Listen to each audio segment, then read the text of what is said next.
really be thinking about that. All right, we are live. We are live.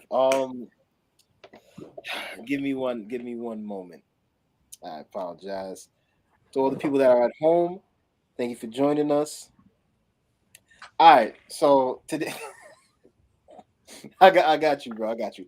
All right, so today we are going to be talking about the emasculation of black men in Hollywood.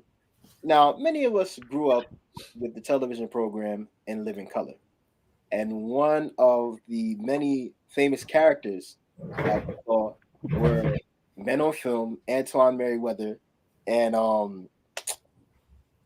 Blaine Edwards, and then the other character was Ugly Wanda.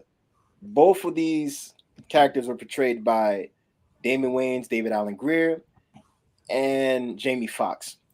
Now, obviously, back then everybody looked at it as comedy, but as time went on, people started to say like, why is it that black men are in dresses? Why is Martin Lawrence dressing them like Sinead? Or why is Tyler Perry making all these Medea movies? You know, so yeah, it's something that we got to get to the root of.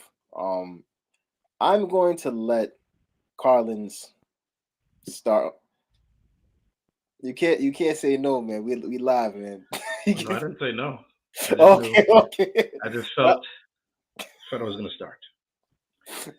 all right, so Um, I want you to start off. Go ahead. so I mean, I've noticed it from back then when I've been watching movies. We're talking about Sinead Ain't Living Color. You have to go back. There's a guy, I forgot his name, who actually started it.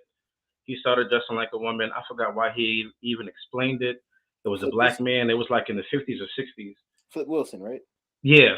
And Geraldine. so, but the harsh reality is that now that we're here at this time, you see it in almost every movie. Not every movie, but majority of movies, you see it where there's emasculation of men. And the crazy part is that they're actually they're talking about like how the woke culture has messed up like movies right now, like even the MCU and DC, and how now you're seeing a whole lot of movies that there are movies that women are led. It's a woman led movie. The men are there and literally do nothing. Mm. There's nothing that they're doing. Like I went to go see Wakanda Forever. Now, it was a great movie in some aspects.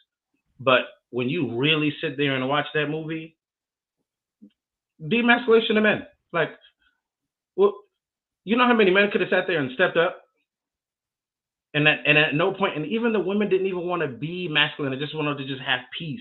But you know who came in? The I forgot them. The Aqua people. Forgot his name.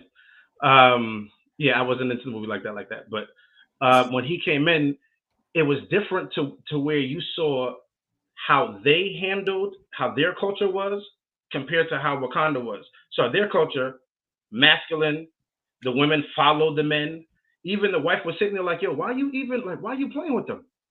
What are you doing? Like, you need to go destroy him right now.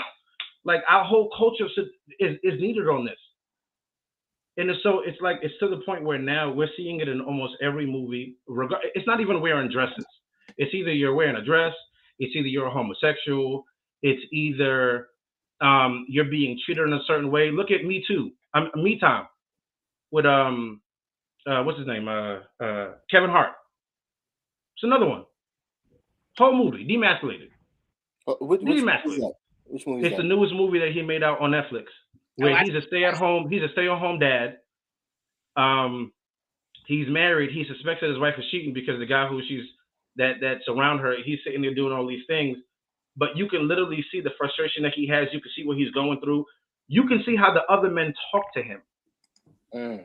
oh The I other men talk to him and be like, "Yo, you're literally not a man." Like you, and throughout the whole movie, you see it, but it's more and more, and it's to the point where you have a lot of boys who are susceptible to watch these movies, and when they're watching it, that if they're not seeing it, they're just like, "Well, this is what I'm supposed to be. This is what I'm supposed to do."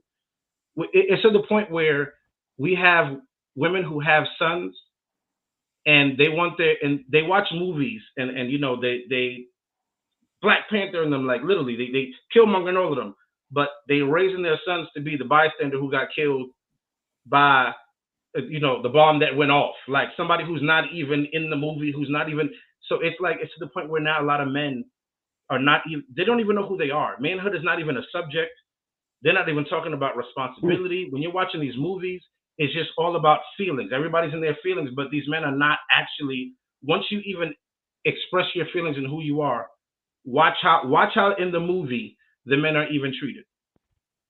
So it's to the point where either we're making our movies, which we are, but it's to the point where we have to either watch the movies and then go back and talk about them and say how can you now navigate through this and see how you can work on being a man through what this is, because you're going to see why this woman is acting this way. At the same time, you have to sit there and realize you do see why women act the way that they act when a man is not being a man. So, and that's prevalent, that's real. So at the same time, a man has to go back and sit there and say, hey, when I'm watching these movies, do I want to be this man? Do I want to do this? No. But at the same time, how can I then be this? Because all I see is this is all I'm seeing. Look at all the little boys who are watching Black Panther, black boys right now. That's their only, besides Killmonger and Black Panther, only hero. Rock just came on as Black Adam. Besides that, who do we have? Everybody else is just white. All of them are superheroes. You got And then who? we got a few of them. We do. I mean, we have a few of them, but then look at the few that we have compared to how they are looked as a man on screen. Okay, so let's define what a man is. I feel like that's what we got to start if we're going to talk about the changes and how that affects, like the changes we see to that image on film and how that affects our viewers. It's you. So what is a man? What should be in film? What should be a man? Someone who a man is someone who protects his family. Protection is not just physical; it's also mental. It's also spiritual. Someone who provides. It's not also financial. It's also guidance. Someone who knows who he is, has his purpose, and someone who at the same time knows what his purpose is, not only spiritually, but also in this world, which is to procreate and build. Procreate and build. So we are. Can a man be in his emotions? Yes, we all have emotions. But to lead with your emotions, that's different. So it's like when women ask men, for certain things that say, hey, this is what I want from a man. Men don't really go around and say what we define as a woman. We just say what we don't say we don't define women. We don't sit there and say this is what a woman is. No, woman says what she is. We just go ahead and say, okay, so this is what we want from a woman, but we don't go and define them. But we're not talking about whether or not you define. No. But I'm saying, but then in reverse, when we talk about men and women define men, so we're talking about men and men with protection, provision. Okay. Vision, as a man, purpose. This is believe a man to be. Yeah, purpose. Okay. Yeah. And you don't believe that's being seen in films. You have some. Any of our Black superheroes, they don't defend nobody. How many Black superheroes you see? Well, Wakanda Forever. Did you miss it? I'm kidding. Wakanda Forever. But then on some real, Killmonger was the real king. After T'Challa died. Okay. And so then the same thing that this movie did. I didn't see this. I gotta be honest. My bad. Spoilers. The same thing that Killmonger wanted to do is the same thing that I don't even know what to call these people. The Atlanteans, I guess. I don't know. I forgot their names. The bad guys. They weren't really bad, but I'm just. I don't know. I didn't see it. Like I said. But they wanted to do the same thing, which was to sit there and protect themselves from everybody else. To go out. It's as if, like, if you look at that movie real clearly, it's as if it literally switched dynamics from black and brown, right? Okay. And I'm using black and brown on purpose. So black and brown, where black went from, and you hear it in the movie, they are the most powerful people on the earth. And then it went from how we are now going to be. Their dynamic was straight. There was all about family. This was all about men and women. You saw the dynamic. And you don't see it, but you didn't see it. But now, mind you, that's a movie that was for us. And even in that movie, if you didn't watch it very clearly, you've seen the dynamic switch from, oh, now we're going to brown. So it's like we're not even represented. We might have a small minuscule, but we're not even represented clearly as black men in movies in Hollywood. We're wearing dresses. It's if we see our black women, we see our black women in a commercial or in a movie with a white man, We're not so and okay. he's more masculine. No, but that's what you see. Okay. That's what you're seeing. You're not seeing the black man with the black woman being masculine. You're not seeing that. You're seeing the black man being either demasculated or not as masculine enough. You'll see you'll see it reverse to where you'll see the black woman with a white man who's masculine, but not a black man. And as people are seeing this, it's just kind of like, if you're not seeing it as clearly, then the only thing that you can do is either stop acting in the movies or Mhm. do certain movies. So like for instance, Denzel. If you see Denzel's one of those, he's never wore a dress. You can see the direction in the movies that Denzel goes to, but that's that one or two people compared to the majority who are doing the other. Yeah, So the other unfortunately is more profitable. So other right, people take Hold part. on. but that's it though. All right, so I have a question, right? So I want to say maybe like 8 years back, I was watching the Ricky Smiley show, right? And there was a particular episode where two young ladies called in and they ended up winning tickets, I guess, to go see him in person. And when these women showed up, they were the most ratchet characters ever, right? These characters were played by Emmanuel and Philip Hudson. Many of you know Emmanuel Hudson from Wild 'N Out. Him and his brother Philip used to do videos on YouTube. Um, but I'm going to direct this question to Sister George. How do you feel about how black men in television are being emasculated through these types of characters? What's your Um, thought on this? I always kind of wonder like why men sign up for those characters themselves, especially with how our communities look at this point. And it's like I'm almost under the mind, well, they have a responsibility. And we talk about the emasculation of black men, but then if black men are going to willingly sign up for these things, then I think about like Tyler Perry and like Tyler Perry. I cannot picture Tyler Perry as a straight or heterosexual male. I can't see him outside of Medea. Um, there's a guy named Eastside Ivo that used to do these Yes, I remember him. skits. Yeah. I can't see him outside of the character that he played. And then when they play these characters, um, how black women are portrayed in the characters that they play. It's like every time somebody wants to be ratchet, ghetto, whatever, whatever, they tend to pick the tropes of a black woman and roll with that. And I'm like, it, I kind of think that it does more harm than good. And for the fact that they're doing it themselves, it's just like you're not even being forced to do this. If you have a man like Denzel that can stand up for himself and his principles, and then you guys have had all this acting training and you do movies well, you're great actors. Why does it have to be at the lowest level for us to accomplish anything? And I don't think it has to be. It's just a matter of standing up for principles. But then I think about how desperate we are for money. I was just about to say that. A surprise, Yeah, and the money like is there, and it's unfortunately a lot of these men they don't start out in the best of circumstances, right? They always right. trying to make it, trying to move up, and if you see an opportunity like that, all you got to do is put on a skirt. I get it; it's tempting, but at the end That of the and day, that's we have to hold ourselves to a standard, and you're the representation of us on screen. Like our children, your children are watching this, and is this what you want them to emulate? Is a question. Sure. I see it. I see it.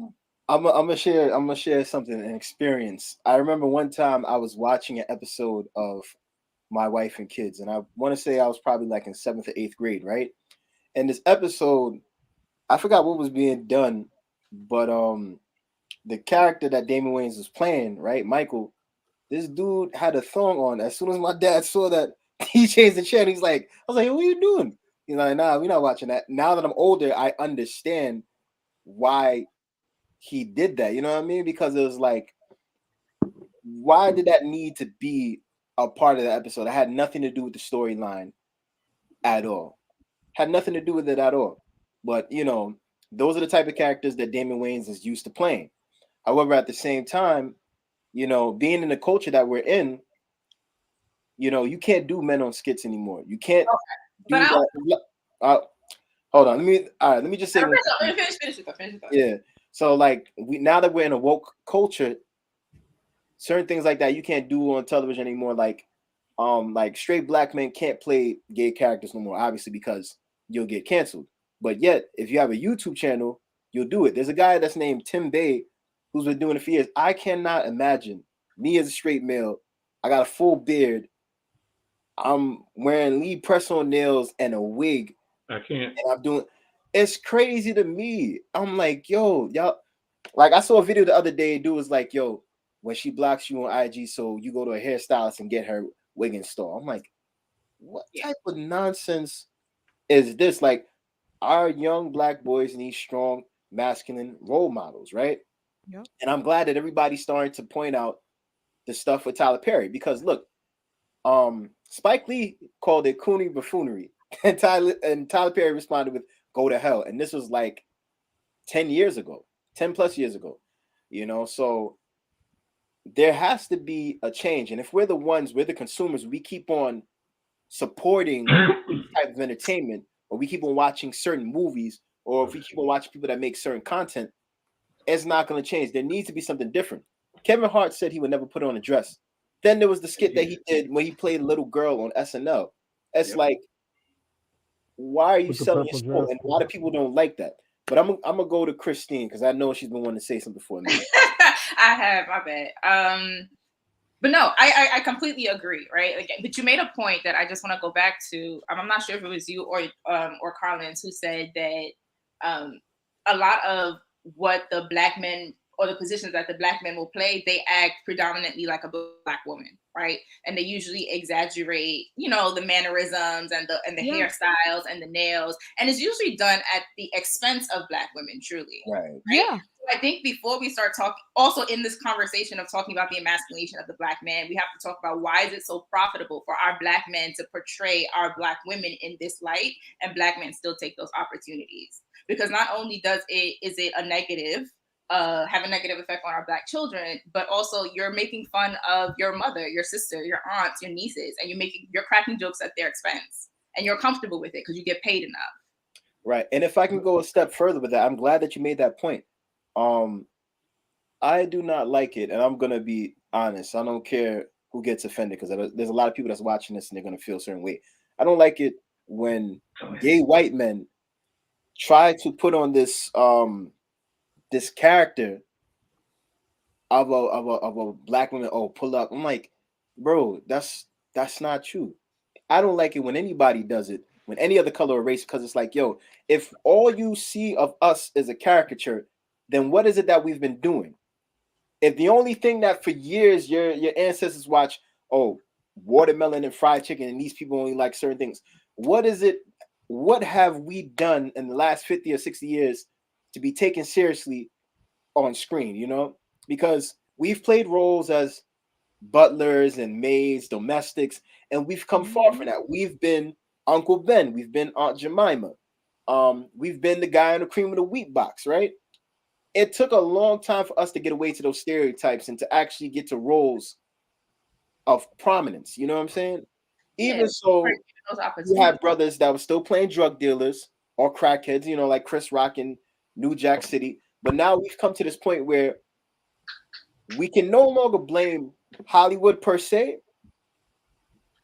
but we need to put some of the blame on some of these black writers. Like, what exactly is it that you're presenting? Like, in this day and age, almost every show that I see has to have a black man that plays a gay character. Sometimes I just want to watch a show and laugh, but if I feel like there is an agenda that you have against black people, it draws the question, like, what do you see us as? Like, are we a joke to you? Like, are we not supposed to portray our brothers and sisters in a good, positive light on television or in the movies? And that's the reason why Dave Chappelle ended up backing up from his show, because he's like, yo, I'm using the N-word, I'm doing all this stuff, but it's like it's starting to become a caricature. At first, I wanted these people to laugh with me, not at me.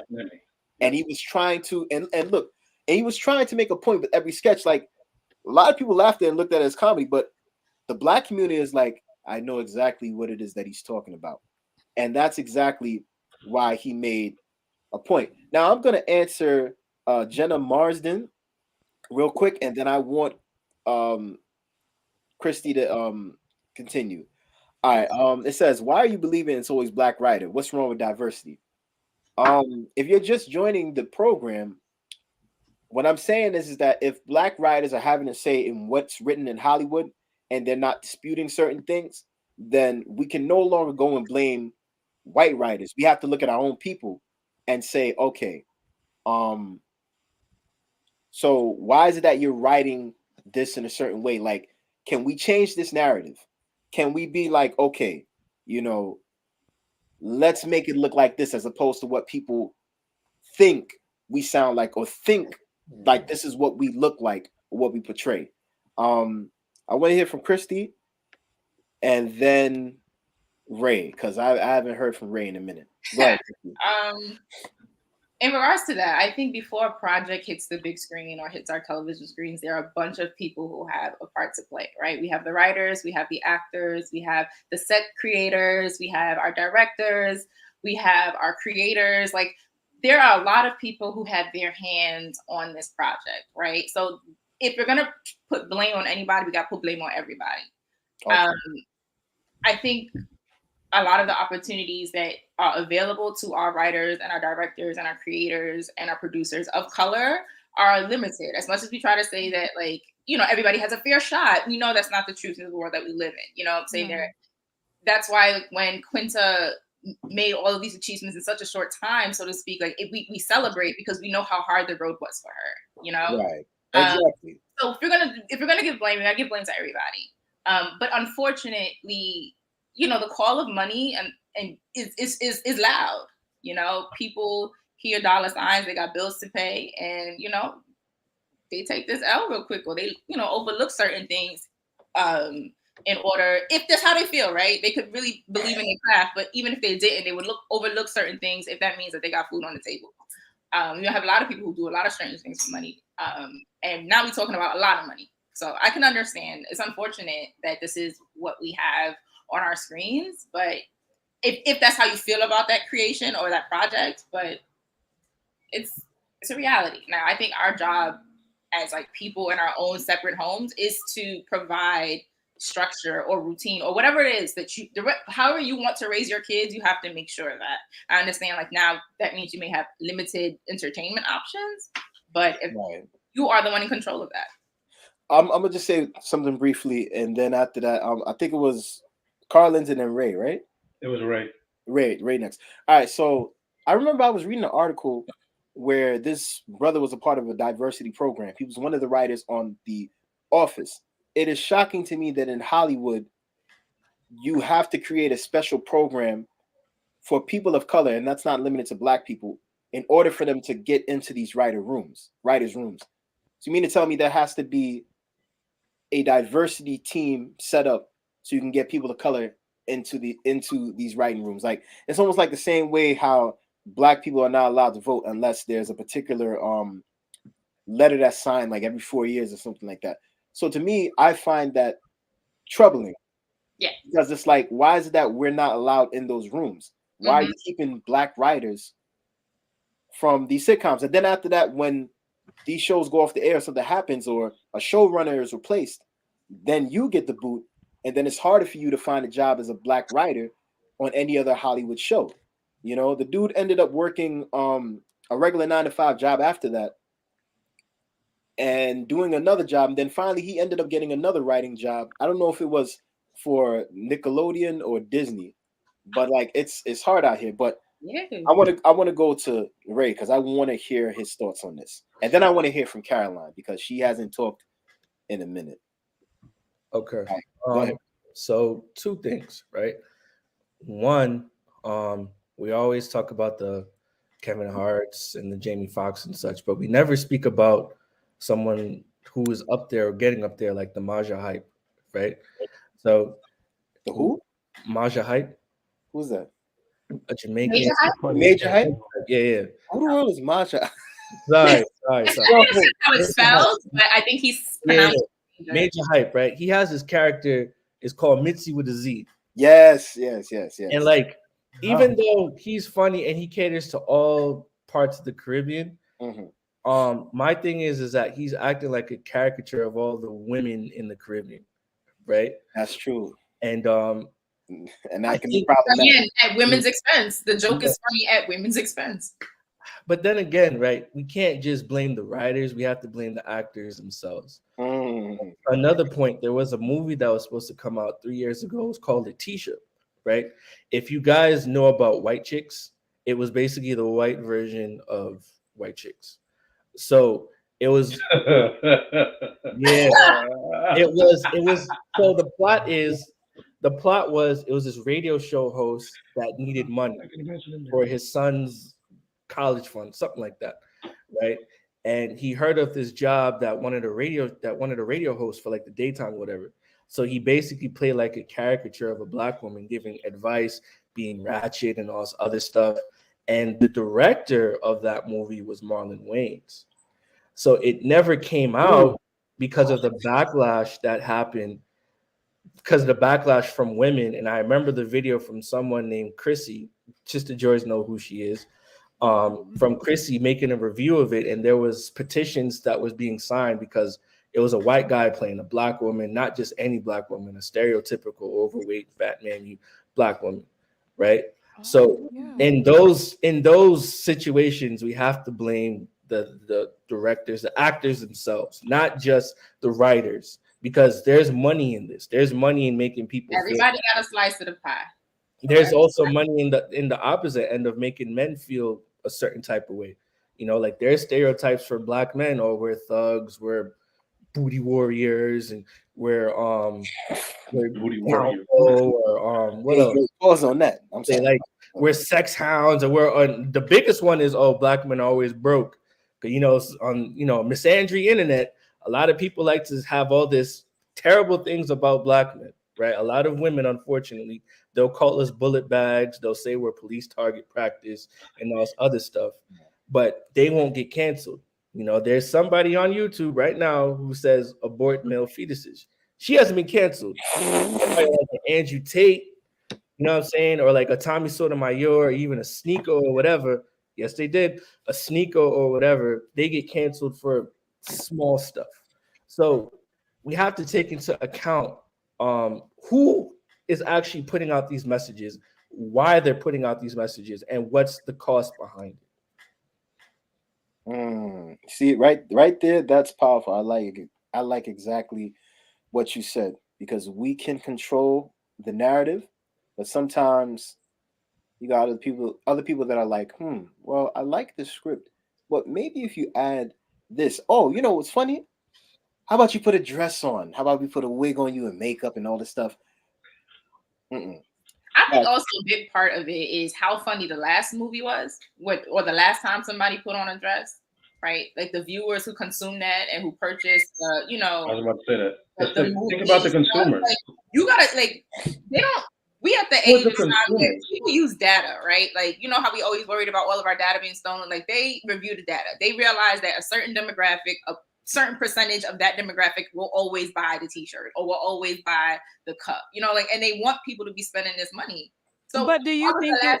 I'm sorry. I was gonna ask. Did you think that it was a part of the programming? I definitely do think it's a part of the program, right? It just, you gotta let Caroline speak. Sorry. Right. So now the younger kids are watching it, right? And they think it's funny, and then they buy the generation to generation. I get it.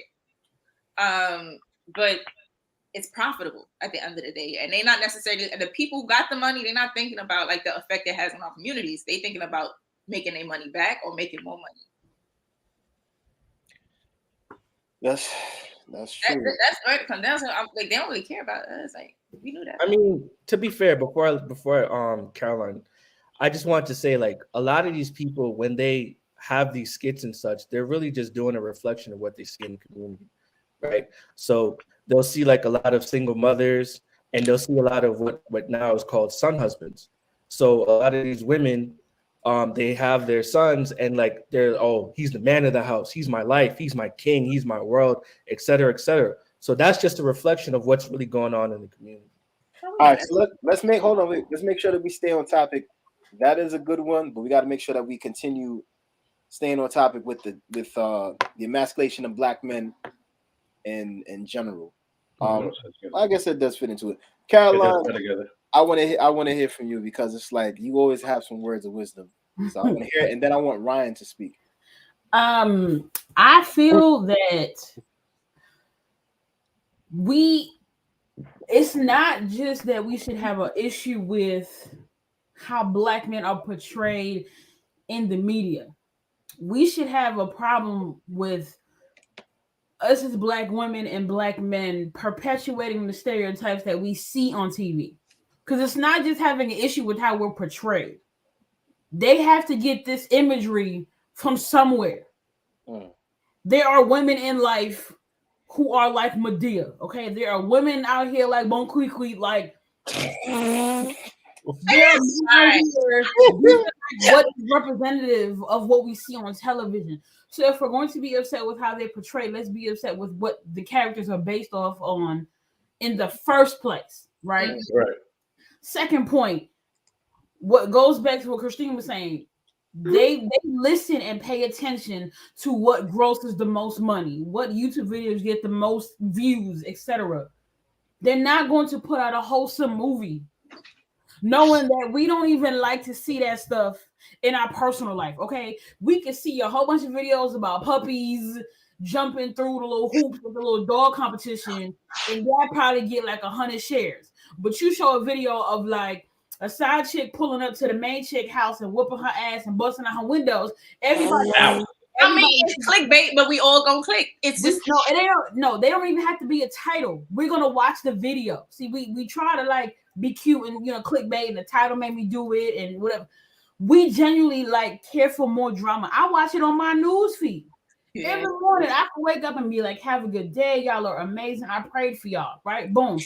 I probably get 5 or 10 likes, but the one status that I posted a week ago is low-key going viral in the Adventist community. I post shit every single day.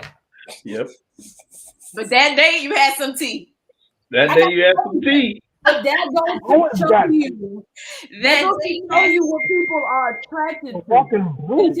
Like that's what it is. When I'm in these, so we talking about the media. Let's go to the written form.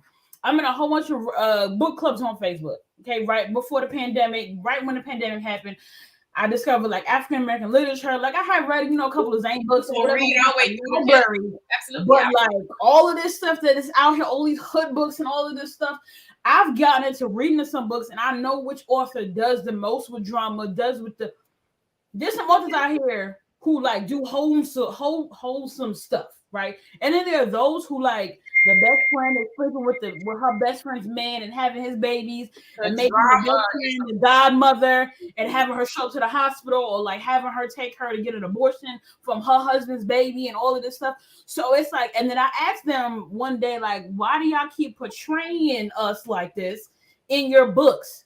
Like, is there nothing else that you see about us as positive, the family structure? And they're just like, well, we do, but then like, well, ain't nobody gonna read it. We trying to make money, so we write like this because. So it's not just like, which they know. And I want to also say, like, those kind of books became more accessible, like with the more accessible, and then like, you got folk who like me. Okay, most of us know how New York is set up. The 5 boroughs and the whatever. I'm from the suburbs of Queens. Okay, I don't live like how whatever. But I'm reading these books and I'm out here like, I know what 3.5 whatever grams go for this, and baking soda added to this, and cook it, flip that. Not the commandments, child. Okay, whatever. It's on Google. Boy, 95 Airbags. Sure. All of this kind of stuff, and it's just like you're exposing people to a lifestyle that they don't have for themselves. But then again, we want for us to be so positive on TV, but then like we real dysfunctional in real life.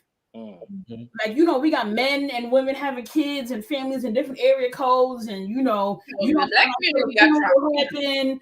Like, so are we mad about how we portray those? We mad that people seeing how we view ourselves, because the movie theater be packed when these movies come out. You know, folk out here, they don't even forgive the actor that played Charles. Ooh, Right. Right. There's some women who I'm still mad at right now. Okay, I can see Charles female actors. We still mad at the men. But that's happening, and women are like thriving off of that image because they wish they could do that same thing to some of these. Terry and Maya. Sometimes these women can be going. Are we mad? Are we really mad? Are we really that mad about how our men are portrayed or how our women are portrayed? Are we mad that that's what people are profiting off of? Because people live the part for me every day. I'm mad because you think it's funny. That's why I'm mad. I'm mad because you think it's funny. I'm mad because of the feminization of the men. So along with masculization comes the feminization of men, and then the men can't take anything. You can't say too much to them. They going off. They're flipping out, and this is a part of the culture. Now I feel like we have overly masculine. What's the word, y'all? Masculine. Overly masculine females and under or feminized men, and I see a whole then we're not procreating anymore. Nobody's doing anything. We could barely have a conversation, and no social skills are happening. And I feel like it's just a part of a horrible evolution that our kids are going to experience. Then what? Mr. George, my husband asked me one day, he was just like, Caroline, are you ever offended by how gay men behave? And I was like, what do you mean? He was just like, they're getting this behavior. They say that they're basing behavior off of women. Yeah, and I was like, but I don't act like that. Now, I've never really thought of like being offended, but I was just like, what? You know what kind of kills me is that we've taken on a lot of drag queen traits. So when you talk about the makeup and the wig, and we get like, listen, a girl did my makeup, y'all, one day. Why she have like a whole 5 o'clock shadow on me? And my eyelashes is out to here. Then I was into like heavily into lace fronts, but not good ones, because they was just kind of coming out right then. Baby, I had to look at myself and I was like, damn, I look much better natural than what I allowed this woman to do to me. And even looking at everybody's makeup, we've taken on so much of their shit. No wonder they're starting to look more natural than we are. And it's like, you gotta look for Adam's apple. Listen. It's to the point where I was around. There were two men working, and one of them we were picking up toilets, 50 pounds each. So one of them is picking up toilets. He done did his thing. The other one, he's pushing toilets, just pushing them. So I'm like, yo, how come you having this guy push your toilets? This is your job, literally. But he's gay, and so he says, I'm in my feminine right now. So I'm not doing nothing. What? I said, what did you just say to me? He was like, I'm in my feminine. I'm not gonna do nothing. So I sat there and I watched him. And I said, all right, you know what? I said, fine. So then one day I'm doing another job, and I'm literally, this is his job. I'm not supposed to be doing this. I'm supervisor here. So I'm there and I'm hacking at this. So I'm trying to get this nail in, and he's just there sitting there, just looking at me like this. And I said, yo, are you in your feminine right now? Because you're supposed to be doing this, not me. Like, wake up, wake it up. But okay. But it's got to the point. But it's gotten to the point where it's like, either they can go and say it, or like that's the reason why the last conversation that we had when we talked about like women and we talked about like women and men and males and female. When women get upset when you say female, right? So there are characteristics, just like some males get upset when you call a certain male when you call a certain man a male, he'll get upset too, because there are characteristics that we hold as men. But it's just to the point where we have a lot of these. It's not like you have heterosexual males going around talking about, hey to the gay guys, hey man, go do what you do, man. Go get that dick in the ass. Go ahead and nobody's doing that. When you talk about the audiences that are pay attention. Listen, when you're talking about the audiences, when you're talking about who, because just like what Christine did, she brought up consumers. Who is watching it? You have 5 actors or 10 actors in a movie, 10 actors, but you have 100,000 people watching it. It's the consumers too. Who is watching it? Who is sitting there saying, "Hey, I want to go and watch a dude dressed like a female, and I'm okay with that"? Are men watching it, or are women watching it and then sitting there saying, "Hey"? It's like we have to sit there and talk about the consumers too. Who is sitting there watching these movies and then sitting there saying, because we can cancel it. Just like we've canceled a whole bunch of other stuff, we can cancel the whole movie from even coming out. You know what? We ain't going to watch this. We're going to boycott this. We're not going to do it. But when you sit there and you look at the numbers and you look at who does it, we're literally just perpetuating our own stuff. It's us as the meeting of the minds who sit there and say, "Yo, this is some messed up stuff."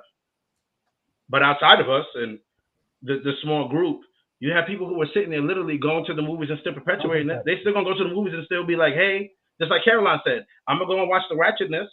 The ratchetness is right there. We're gonna go perpetuate it." It's the consumers that are going to go do this. The emasculating of black men is not by. It's not majority by men. You do have some men who will sit there and say, "Hey, I don't respect weakness. I don't respect weak males. So I ain't gonna really rock with you like that." Yeah, but that's in all generality. But who's sitting there perpetuating it and saying, "Hey, it's okay"? Just like with Sister George, when the girl started putting a five shadow makeup and the eyelashes, where did we start getting the color of hair? That's from drag queens. They started all that stuff first. Go look at the history of RuPaul. RuPaul and them started wearing all of the wigs and the eyelash. That was them first. Then when you emulate them, and now when gay guys are coming and saying, "Yeah, well, we are better women than women." Yeah. Oh what? Yep. Oh what? Because you don't hear them. You don't hear them say, "I'm a girl" or "I'm a female." No, they say, "I'm a woman," because there's characteristics of women. So if you deny them of that and say, "Well, you're not a woman," like now they mad. Like now you have a lot of women who are mad, but you've condoned it. You've opened the door to it, and now it's like, "Well, I'm mad that now these men are acting more women than I am." I mean, I'm scared in these streets. I'm scared in these streets, period. I don't know what to do with these streets. But hold on. Wait, let me say something quick. I hate when I hear gay men or those that are drag queens or whatever, or even transsexuals say that they're better than women or 10 times better. Yeah, you're not. You may get certain characteristics and think and feel because you finally where you at in life. That's what you want to do. That's your business. But you're not. All right. So this is how we're gonna go. Caroline, then Trini, then Sister George. All right. So Caroline, I know you wanted to finish your point, sister. Go ahead. Real quick. I do want to highlight a point. Some of the contributing factor to the interaction between men and women and the feminization of men that we see is a hormonal issue. So we have culture, we have what we see, but then you also have when the body's overworked and stressed out and you're not doing what you're supposed to for your body, you have men and women both have amounts of the dominating hormone for the opposite sex in their body. So a woman has testosterone, a man has estrogen, right? But when a man starts to produce more estrogen and it becomes more than his amount of testosterone, it's going to impact, he's going to like experience like voice changes, starts to go breast, more emotional. So those are things that you'll see. And then when a woman is stressed out, so like this is a whole quick history lesson, then Trini could go. Cortisol and progesterone are produced by the same material during the endocrine hormonal building process. When a woman is stressed out, cortisol steals from progesterone. Your cortisol level goes up, but then there's no balancing hormone for estrogen. So her testosterone, cortisol, and her estrogen go up. Testosterone is going to lead to more masculine features, traits, behaviors. So when my hormones were imbalanced, like somebody was telling me how I was when I was like 19, 20, and I was just like, well, there's an answer for that. Cool. So, like if you're not, and the environment that we live in now in 2022 going into 23 does not offer or is not conducive to work-life balance, or like allowing an opportunity to recharge and like, eat right and do right, exercise, do all of them kind of things. So like when people think it's just natural to be this way, it's really not.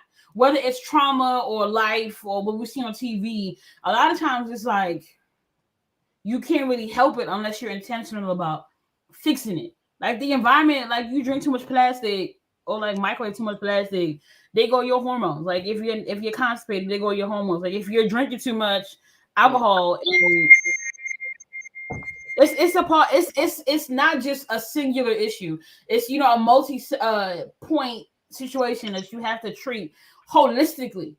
So like heal your hormones, heal your mind and heart, or whatever. Come back, you better. That's my commercial. Okay.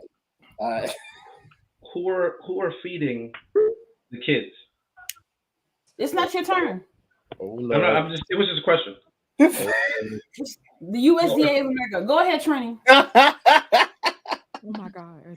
Why she being so cold? Nah, she's always cold when we get on here. It's all right. I love her. Can y'all hear me? Yes, we can.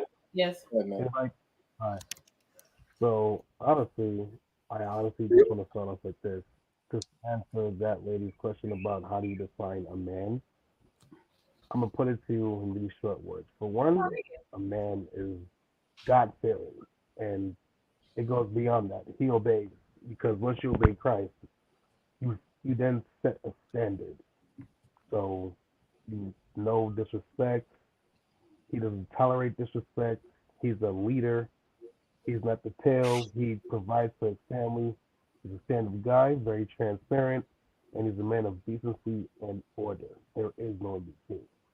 With that said, black men of Hollywood, we all know that Hollywood is, just like Ye said, owned by a lot of Jewish people and so on and so forth. Now, like Caroline said, to land back up to her, everyone has a choice. Because you see, Hollywood, they will tell you lies and then sell you truth. So they're okay, your goals and dreams and like $4.5 million. On the other hand, you got a 360 deal, you got to wear the dress, and once you sign the dotted line, we own you. We own your time, your energy. We own your mornings, noon, nights, afternoons. We own it all. So once you put money on the table and that much money in front of someone who's been living in the slums and just tired of seeing their best friends get shot, or this crackhead ODing, or whatever have you, crackheads on the street tired of selling weed, or whatever he do, whatever, however, he's going to take that deal. You see, when it comes to that table, there is no black lawyer who truly, genuinely cares about your well-being and the legacy of your family to tell you the do's and don'ts. Hey, you might want to read this before you sign that. So there used to be a saying: "It takes a village to raise a child." It ain't just a child. It takes a village to literally guide you throughout life. Everyone needs that one somebody. When you feel like, yo, I'm finna go turn up and drink like 30 shots, we all need that one person to be like, yo, how about let's not and say we didn't. So yes, accountability is the most not used word. Everybody knows the word narcissism. They know the word toxic masculinity. They know misandry. They know all of these words that's been like in the dictionary forever, but now black folk are catching on. Now they know what it is and they want to use it for everything. Black people, if you have seen what's been going on, are the most laughed at and clown people you will ever meet. And I hate to say it, but it's true. It's not all of us for sure, but a good majority proportion of us don't know how to act, love drama, something's going on outside, we're quick to stick our hands out the window. And just like Caroline said, where are these directors getting their stories from? They would have had to see it in order to put it on film. And it's us black folk who validate it. So we really can't be mad at what film is making this much money and what's being produced because it's the majority of us who validate it.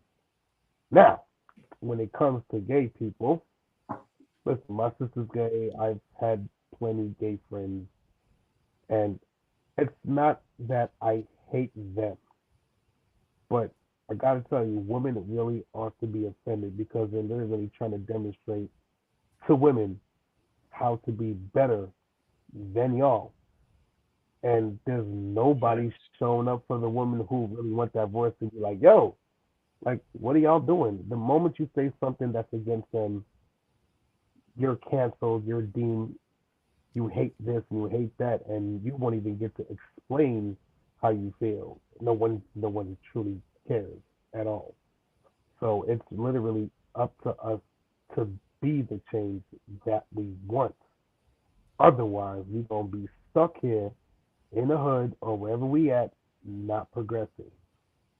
That that there's nothing else to be said about this, especially where wearing dresses and things are concerned. Again, you can choose to be a decent black man and sure, be self-conscious, be that masculine energy, but you lose that. You're going back to look at five guys and working 90 hours a week and flipping the burgers and cutting the fries and all of that, probably making what?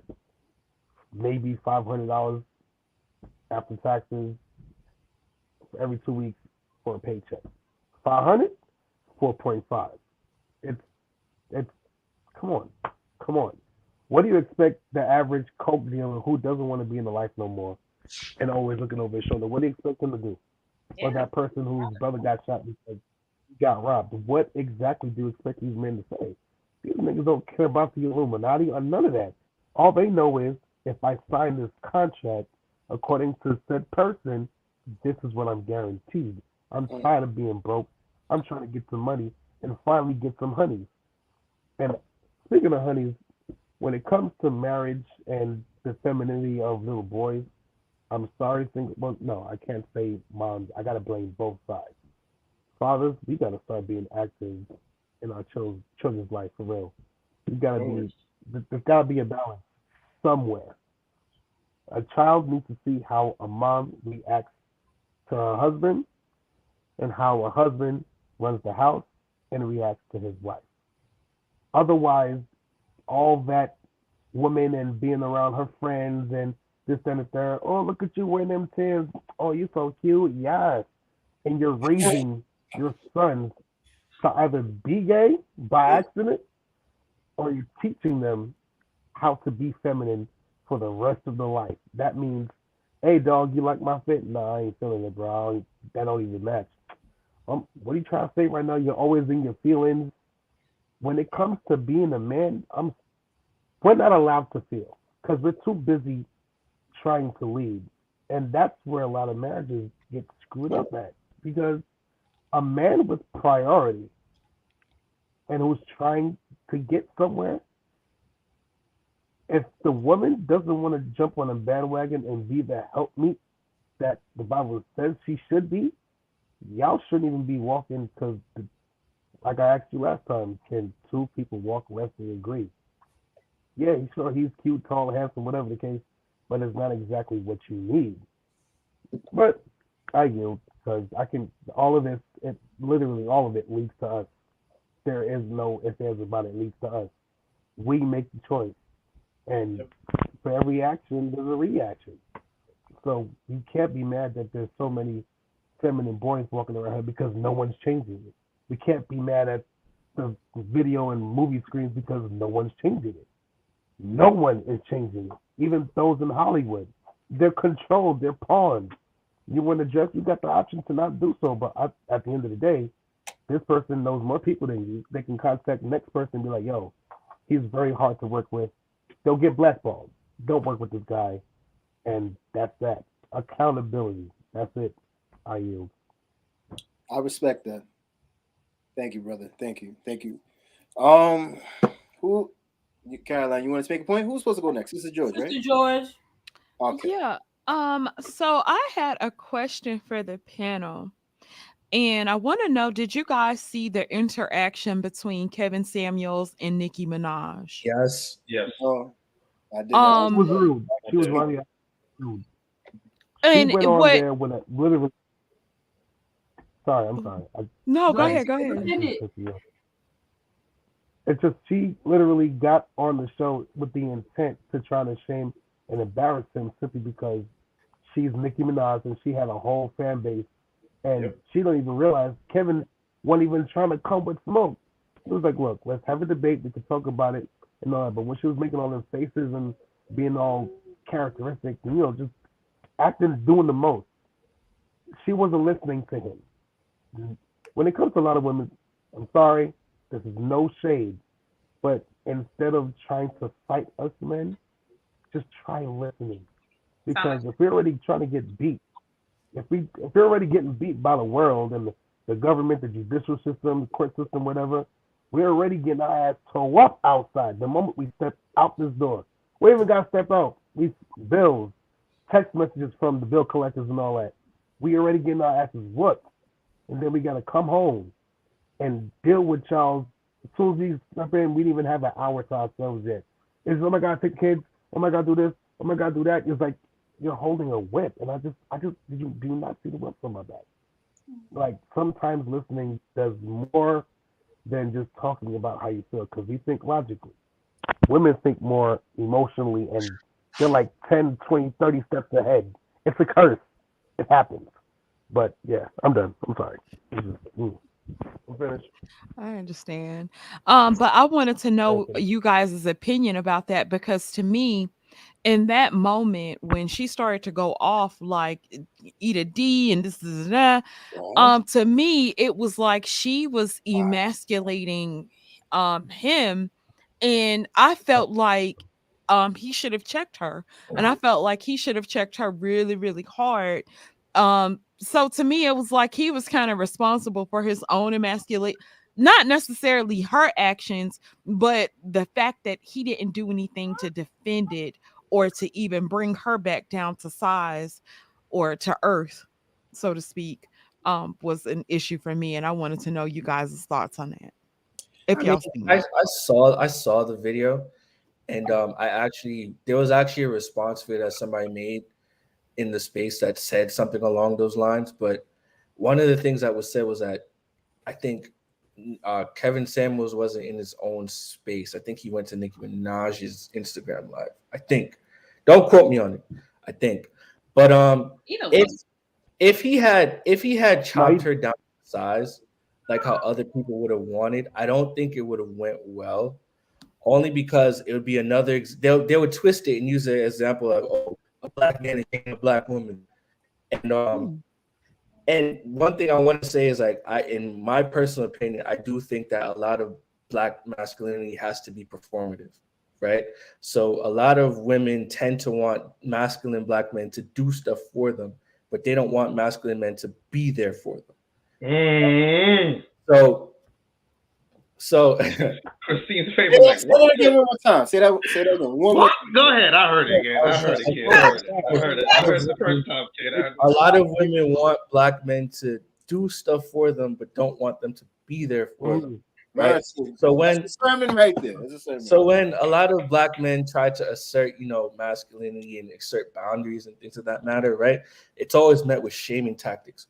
Oh, why do you have your standards so high? Oh, you must be gay. And that's a big thing that I always hear, is that you must be gay, right?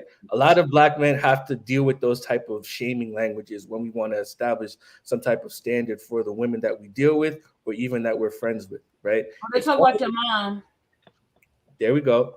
Talk about your mother. Oh, all this. And my favorite one that I like to hear is, oh, your dick is little. And like, but you don't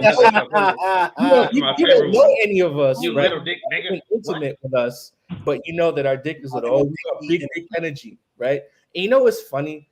A lot of women will say that they want, we want emotional men, we want men to cater to our needs and all this other stuff, right? But they never marry those men. They're not in long-term relationships with those type of men, right?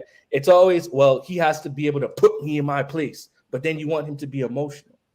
The two kind of don't work, because it's like you want him to sit there and eat ice cream. Be the first ones to call the police when shit get real. Right?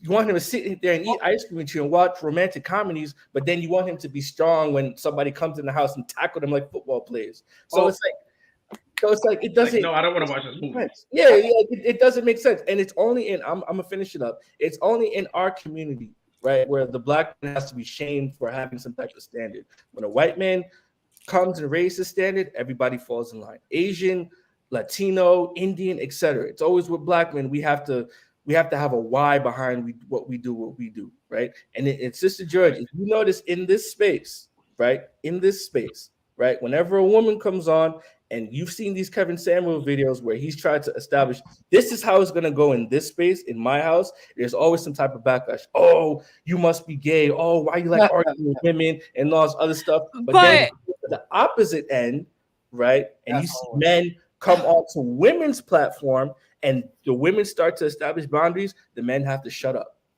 But the thing is, when as it pertains to men have to be very dominant over their spaces.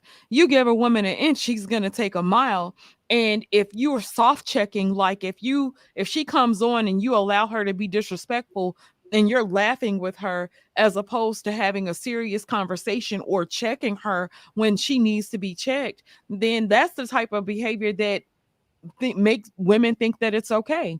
When with other races of men, those women understand that there are consequences for violating whatever they're told to do. A lot of their races have consequences. Black women have kind of came to the realization that there are no consequences because we know who to call on you. We know if we call the next simp is going to jump in and help us as soon as we start crying. And I don't know, you know what I'm saying? So I kind of look at men like men have a responsibility to themselves to kind of get it in line. But that's part of the problem, right? Go ahead, Gabriel. I'll respond to you after. Go ahead. All right. So I think Ryan had mentioned something about jail. Like I guess when you get into an argument with a woman or things seem like they're getting volatile, she'll call the police on you, even though it doesn't seem like it's that type of situation. There was an article that Caroline shared last week in the chat, and basically there was this high school, I think it was a high school principal, and basically him and his wife, they had a disagreement. She went and called the police on him and then made a false report that he abused the two girls. So feeling like he couldn't get out of it, and he was just like stuck because it affected his he couldn't go to work because it's like that whole thing messed up everything because now he's being questioned whether or not he abused this girl. So he was at, I think it was Disneyland or Disney World. He wrote a suicide note and he jumped off the top of the building and he killed himself. How many times have women made lies about men? And only after the fact, after the man killed himself, you finally realize that she wasn't telling the truth. You want black men domineering, understanding, emotional, but not to be overly too emotional. You want them to share, but not share too much. Otherwise, it's going to turn you off. But yet, I want to talk about a couple that really gets on my nerves. I don't know if you guys have ever heard of Mr. and Mrs. LaTruth, but they are both annoying. She called the police on him. They had a argument or whatever, but I don't think he hit her. Some say that he did, some say that he didn't. But they always make a lot of these crazy videos that look real, but it's really not. So I don't know what it is about them. But apparently that was a skit. Apparently it was a skit. Are you serious? Yeah, like it was like a whole skit. There was like a whole setup that they had where she was gonna call the police, and he was gonna act like he was gonna whatever. Like it was a whole skit, and they're back together, and it's all this other stuff. Like they had a whole Facebook Live about it. No, but here's the thing. Had a Facebook Live. When I saw the video and she called the police, he's like, "Yo, really, you gonna call the police for me?" And she's like, "I'm afraid. I'm scared for my life." Like, it's so crazy, right? To want, like, when you have men that are really going through stuff like that, y'all playing around on social media like it's something that's funny. There are dudes right now that are trying to fight for their homes. They want to be the man of the house, but they got with the wrong type of woman. And she emasculated him so long that now all of a sudden he's ready to, be like, nah, I'm going to take back ownership. Nah, it's too far gone. You let her feel too comfortable in your space, so much to the point that now she feels like any little thing she says, she knows is going to trigger you. You know, you can't do certain things with the kids. You can't go and make this decision. You can't go here. You can't go there. You can't enjoy life because it's like she constantly has you on lock. Now, if we want our boys to grow up to be strong, responsible young black men, or just men in general, we have to realize that sometimes, well, not sometimes, we have to realize that it's important to spend time with them. It's important to break down certain things, you know, and let them know, like, listen, don't ever be weak. There's nothing wrong with crying when you need to, but understand that if you let a woman control you to a certain extent, you might just start to become as feminine as her. You might start to develop certain traits. And anytime another man says something to you or tries to speak to you, you're gonna be like, "Nah, I don't know what you're talking about." You're always gonna want to be arguing. Like, you know how crazy it is for, like, let's say you have the type of woman that is not domineering like that, and she's just having a normal conversation. The male, and let's say that this male grew up with his father, right? Or even if he didn't grow up with his father, he will have an emotional response to everything. And she'll be like, "Yo, relax. I just said one thing." And he just keeps going off and off and off. And most men don't understand, like being emotional like that is not good, because you can make rash decisions in that moment and not realize the ramifications they're going to have later on. So when we begin to look at film and we begin to see these caricatures of black men and black women and the gay community and all these different things, we have to realize it's what we are doing in our homes. It's the things that we're seeing outside. Like I'm gonna be honest with you. You know, even certain terminology that we use. Like, for example, I know everybody, like, you always hear the phrase "slave queen," right? But that's not something that the heterosexual black community came up with. That's from the gay community. You know what I mean? We often adopt ourselves to certain trends without realizing the negative damage or harm it might have. For example, starting from last week up until Thursday, everybody was downloaded this Lensa app without even realizing that the information was being taken. So y'all paying $8.99. Paying. Oh. Yeah, Why? y'all taking this app, y'all paying for this, but it's like, yo, they're creating your avatar, your artificial intelligence, and all this different stuff. And I didn't even know it until somebody pointed it out. And I'm like, damn, because look, I mean, if they have a card that has all your information, what do you think they're gonna do once they get your face? Now somebody can go. They got your face. Yeah. So they been had your face. You ain't got to came out. All right. Let me heard the DMV. So the point I'm trying to drive home is that a lot of what we do as fathers, as mothers, men, women, a lot of the things that people see on the outside when we're walking around in public, they're going to take those little things and write it.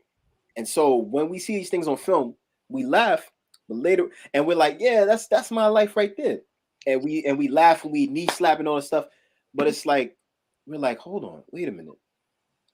Are they laughing with us or are they laughing at us? And if they're laughing at us, why are we laughing in the first place? I think also we have, when you talk about stuff like that, like as far as like the viewers and the consumers, most of the consumers of Black media are Black people, right? Like a lot of our household names that we had growing up were not the household names in white households. Like Black people is who is consuming Black media. You know, like everyone's like, I'm rooting for everybody Black. Like we're the ones that's doing it.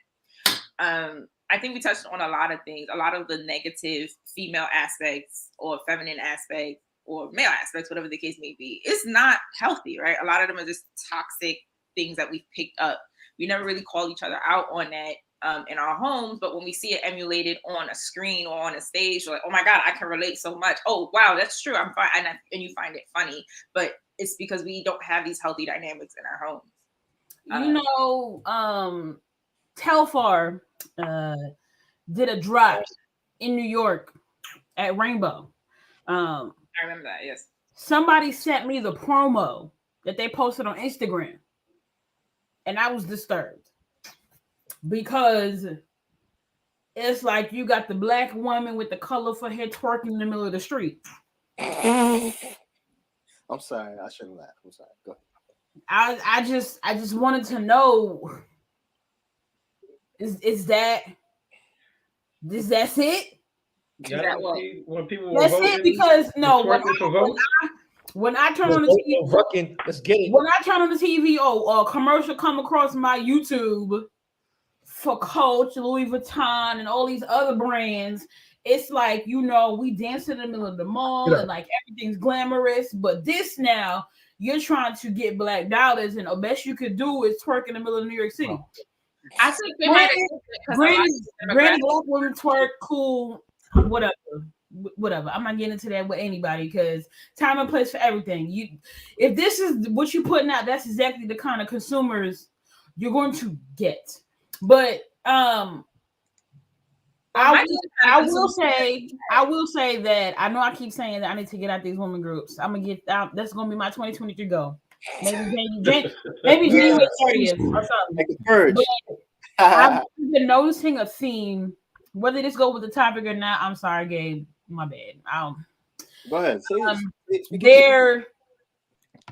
Some of the posts that I've seen is that women are like, I don't know how to love a black man, or I've never seen it, or like, what does it look like when a black woman loves you properly?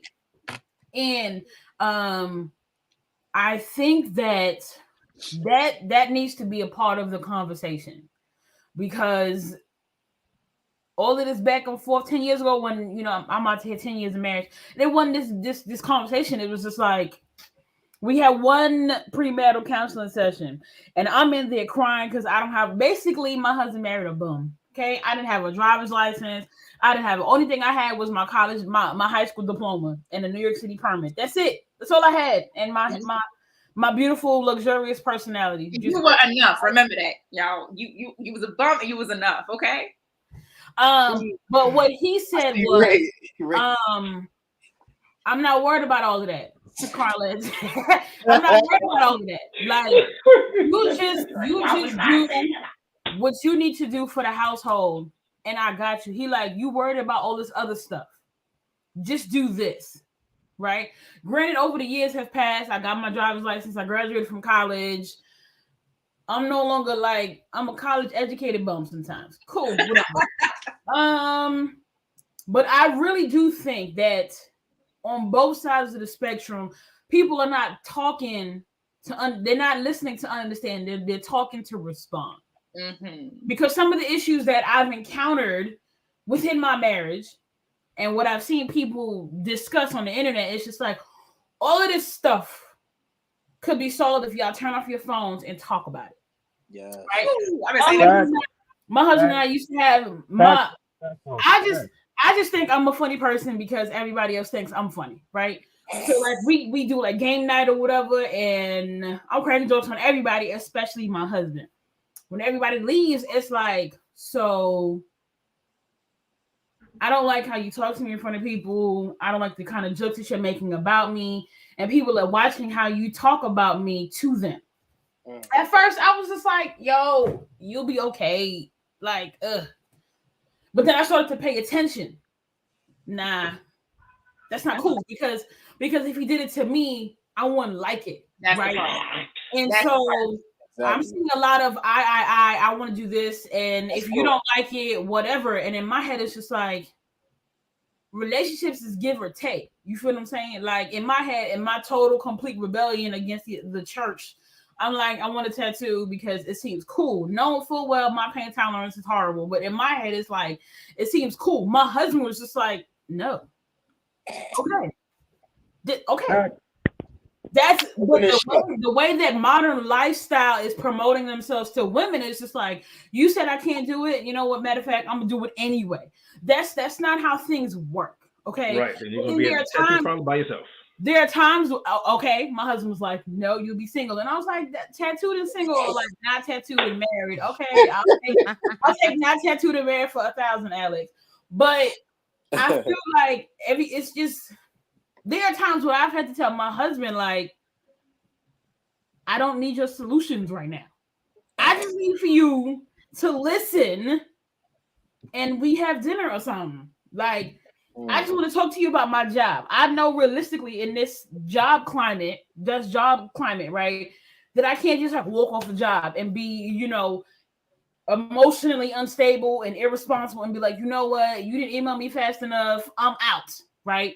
I just want to talk to you about how my job is going. Once I talk to you about it, I can go back to work the next day and be like, okay, this is still dysfunctional, but at the end of the day, I'm making money to bring home to help alleviate my household's financial burden, right? So I'm tired of hearing like that's how men are, because men are tired of hearing that's how women are. Okay, so like as an adult, as an emotionally responsible, financially sound, mentally stable, spiritually foundationally strong, you should be able to say, you know what, this is how I am, but this is how I want to be. This is how I want my relationships to be. This is how I want things to go forward. I wouldn't want that person to do it to me, so I'm not going to do it to them. Facts.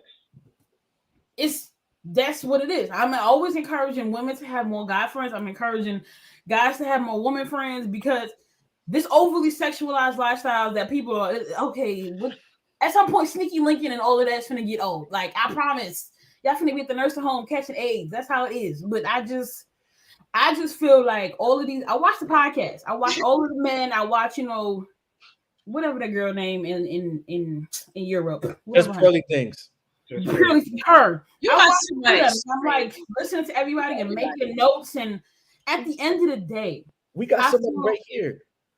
Like, okay, some people there are women who we need to do better with our fertility, with our emotions, and just whatever, because one emotional outburst from us can cost a man his life, right? But then on the flip side, right, there are men who are walking around unhealed, toxic, who do not know Christ, but want submission. No, you cannot have it. You cannot have it. You don't deserve it, because if you're not prayed up, you don't need a woman who is looking for leadership if you don't know how to lead yourself. Okay. But if everybody in the Christian, you can't sit there and say that. Like, no. There's submission. There's a man who is walking. A man who is walking under the devil's leadership does not deserve a woman's biblical submission. Let's not even go. Don't do that. Don't. No. Wait. Yeah, it's kind of a stretch. It's kind of a stretch. No, it's not. Wait. I'm not gonna go. No way. No way. No, submission is not preached to y'all how it's preached to us. Okay. Hold on, Caroline. Wait. Hold on. I don't want to hold on. Okay. Submission is a biblical concept. If you're talking about what a man is, there's biblical principles to what manhood and masculinity is.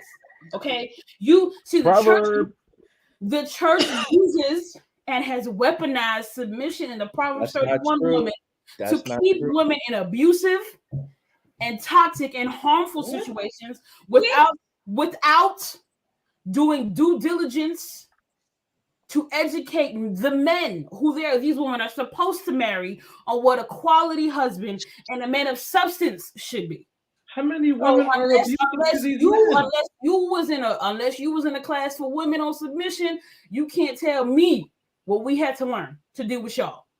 But then you're talking about a group in a church that everybody don't go to. Yeah. Wait, hold on, bro. Let's not go there. You're talking about a group.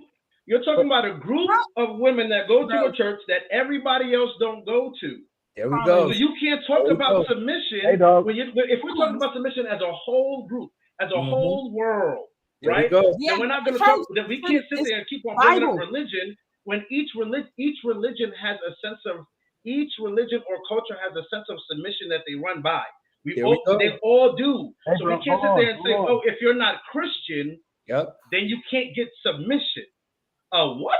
Hey, wait, hold on. Wait. I gotta stop you there. Mental health is important. A lot of people seem to think that, first of all, submission has nothing to do with these man-made religions anyway. It has nothing to do with being Christian. Submission in its entirety is a two-way street. You respect me like you're supposed to respect me, and I respect the woman either as such. There is no such thing as, oh well, in Buddhism they do this, and Moscow, whatever they do, whatever. If you look at the diagram of every other country, the women are always following their husband. Why? Because she has a roof over her head, food for the kids, he loves her the right way, he's present, and that's that. It's a two-way street. A lot of men, they say submit, like a chick is supposed to be a slave, and make me a sandwich, clean up the house, vacuum the floors, do whatever I tell you to, and they just have no responsibility in the world. When a man gets married, he submits. I don't know what y'all talking about. As soon as a man gets Hold married, on, he submits. Carlins, don't go off the deep end just yet. Hold on. I don't know. Sister George. I'm not upset about that. Wait, no. I'm going somewhere. Sister George, right? Yes. You're in this space, right? What do these guys say that when they talk about submission? Nobody generally gives like a full definition of, and so then when we get down to the nitty gritty, it's literally coming down to a woman just being nice to them, somebody just being pleasant to come home to, and you're not always at odds, and she's not like a nag, like she's hella nitpicky. And that's what I'm coming across, because a lot of guys don't mind doing housework or helping out with housework. A lot of guys don't mind. A lot of guys love helping out with the kids in certain aspects, like love like spending time with their kids. That's basic. You're supposed to do that.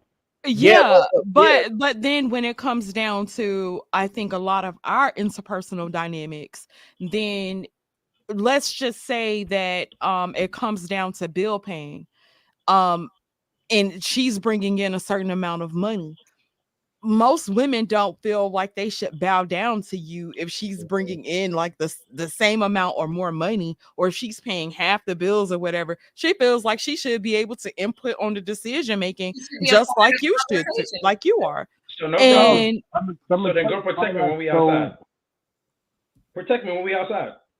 No, but the thing is, I think that to me, a lot of the problem with married people don't really discuss like the good dynamics of marriage. Most of us are talking about, like, I've heard married women talking about marriage, and it's like, why would you be telling anybody all of it? Not to say that you shouldn't give a real aspect to marriage, but if the man has got you watching the kids, you cooking and cleaning, you don't ever get a break, plus you're working, and all he does is sit around and play the game and shit, then I'm kind of looking at you like, well, sis, I thought you was like bad. Like, you got a whole and you don't know how to.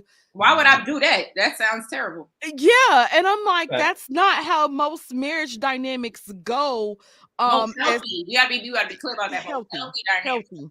Yeah. Because most women I know do work within the marriage. Most men I know help with the kids within their marriage dynamic. Nobody really gives credit on either side. Or when it comes down to the submission side, I think a lot of married men are afraid of being talked about in a simp aspect because they got married under a certain law. So they don't necessarily talk about the benefits of marriage either. And it's like, well, it's like, let everybody else figure it out. I got mine and I'm good over here. I'm not worried about what they got to think or what they're saying, so I don't have to justify it. But then you have a bunch of single men speaking on a marriage dynamic in situations that they've never been in. And it's the same way with women. I know women who've never been in relationships speaking on relationships. Like, what are you talking about? You can't tell me anything. Never been married, talking about marriage. This is crazy to me. You got the blind leading the blind. Right. And the deaf translating the sermon. That part. And so, like I said, when it comes down to the submission part, a lot of men from within the space, it's not even a submission thing. I think they would deal with full-blown feminists as long as the feminists knew when to shut the F up. Thank you. She was nice. And that's crazy. It's just shut up. That's it. That part. That's it.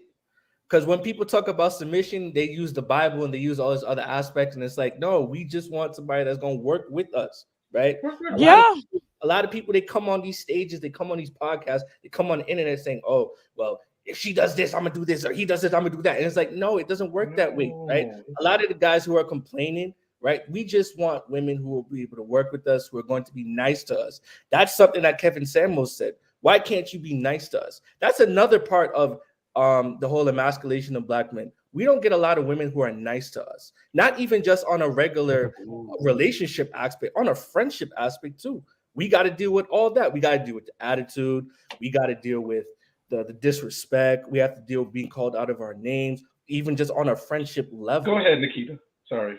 Nikita, And it's like, go ahead, Nikita. why is that? And then on top of that, we also have to deal with the negative aspects too, because anytime a woman talks about a black man or experience with a black man, a lot of times it's always negative. It's always this not over dramatization. I don't want to discredit anybody, but it's always this grandiose experience where like, oh, well, if I'm in a room with black men, I'm going to run the opposite way because they're all thugs and they have guns and all this other stuff. And it's like, why is it always so over expressive like that? Like when they talk about white men, when they talk about Asian men, when they talk about Indian men, it's always calm and cool. When they talk about black men, we're a bunch of thugs and all we're going to do is rob you. We're going to kill you and all this other stuff. And it's like, why does it have to get to that type of stage? So I wonder if part of that has been their experiences with black men and men of different colors, as to say, or also how much of that are they consuming in the media? Because like we were talking about earlier, a lot of our black men are portrayed in these thug roles and these gangster roles and, you know, all of these other things that are just big and scary. So is that a big part of why the women feel that way? But can you complain about the man that you chose, knowing that this nigga sells weed and is on the corner? No, it's not about choosing. It's not about choosing. Let's get off that subject. No, Ryan makes a good point. Go ahead. You're making a good point. No, the reason why I said it is because a lot of these so-called men who these women complain about on these podcasts, what do these women say? Oh, that's the nigga that I'm attracted to. I like a drug dealer. I like a smoker. I like this. I like that. I like a man who lets me twerk all over the place. You chose exactly who you were attracted to. So you can, in return, say, well, all black men are attracted, but you chose that dude. Pants second halfway off his ass, down to his knees even, and all he's really into is materialistic stuff in 2K. You chose that. You don't want him to cheat, right? He stayed in the house. He ain't shit. He's in the house playing 2K while you're trying to get some attention and affection. He's trying to get to his next achievement. You chose this. You chose this. I said this some time ago. Like, a lot of women, y'all back each other up in certain places, but y'all don't show up to these meetings, just like how the women show up to the WNBA. Y'all don't. That's a good point. That's a good point. Really have to watch. That is really a good point right there.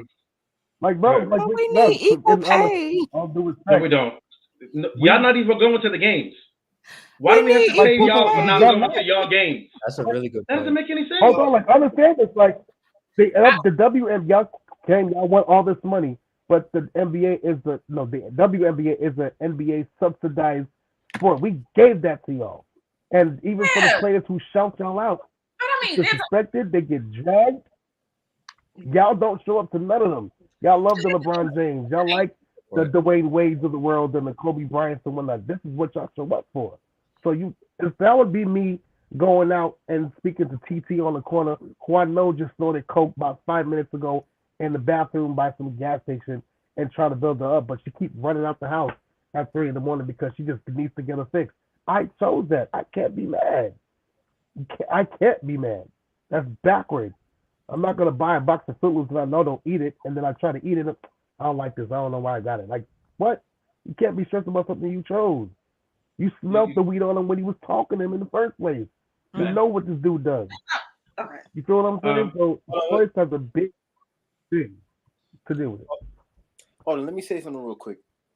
He's absolutely right, because sometimes you listen to some of these women. Oh, you know, I'm attracted to the guys that's in the trap. I'm attracted to scammers. Like you really attracted to somebody that steals credit card numbers all day, and that doesn't really have a 9-to-5 job and is just a bum stealing from other hardworking people. What can that man provide for you? You know, you see him with some chick, and the next thing you know, you steal him. You expect it not to happen to you, but why would you not? He's gonna go to somebody else. He doesn't care about you. He's going to get his fix. His fix is women. So as long as you're taking care of him, you're cooking food for him, allowing him to drive your car and go wherever he wants to at any time of the day or night, you have made your decision.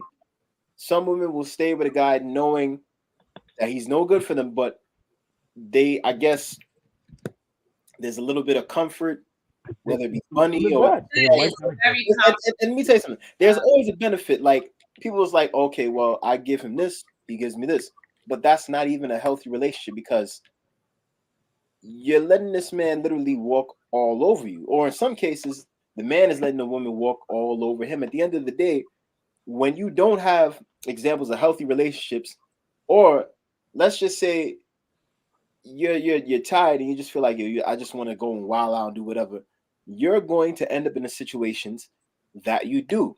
Like, and let me mention this.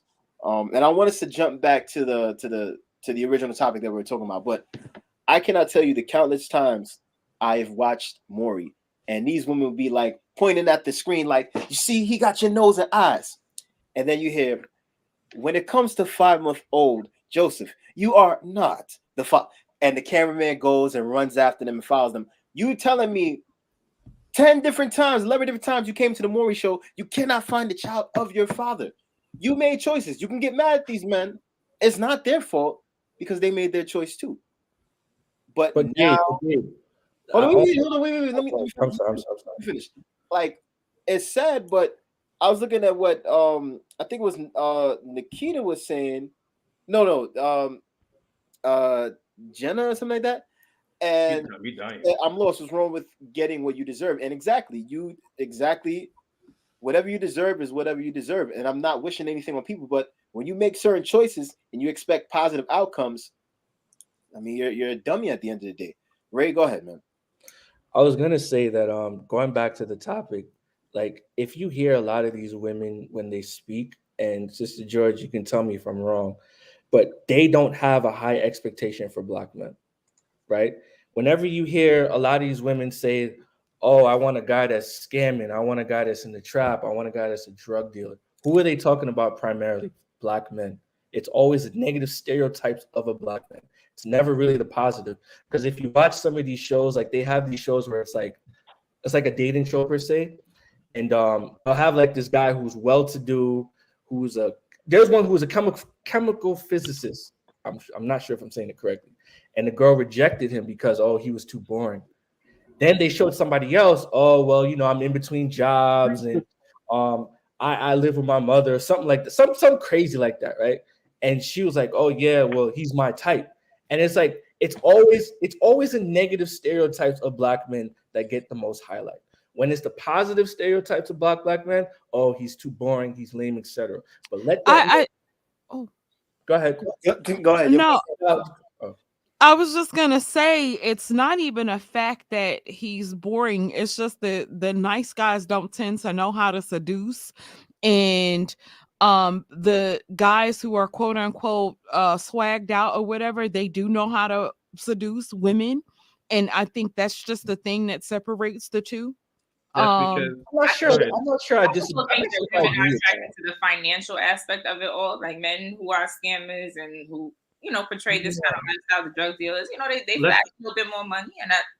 Let's go to Sister George, because Sister George said it. She said it very clearly. She said women don't want nice guys.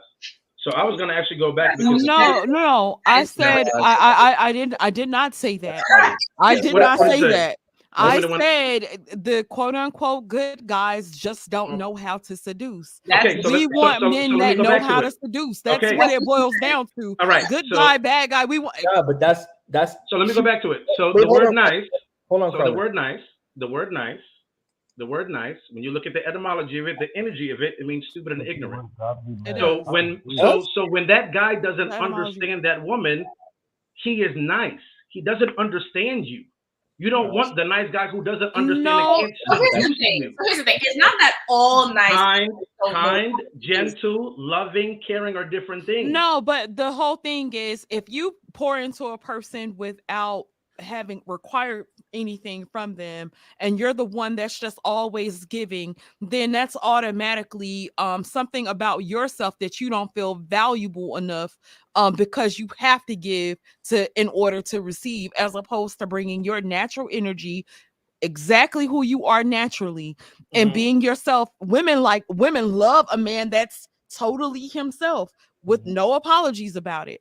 But a lot of guys are caught up on trying to be something somebody else is, or they're listening to dating coaches. The dating coaches don't even have successful relationships. A lot of dating coaches can tell you how to bang, but not really giving you your own true essence of yourself. And a lot of women look for guys that are totally themselves, and we can suss it out when it's not, so when the it's men, artificial. so the men are ignorant and stupid to what the females want, because if they know that the female wants just a man who's himself,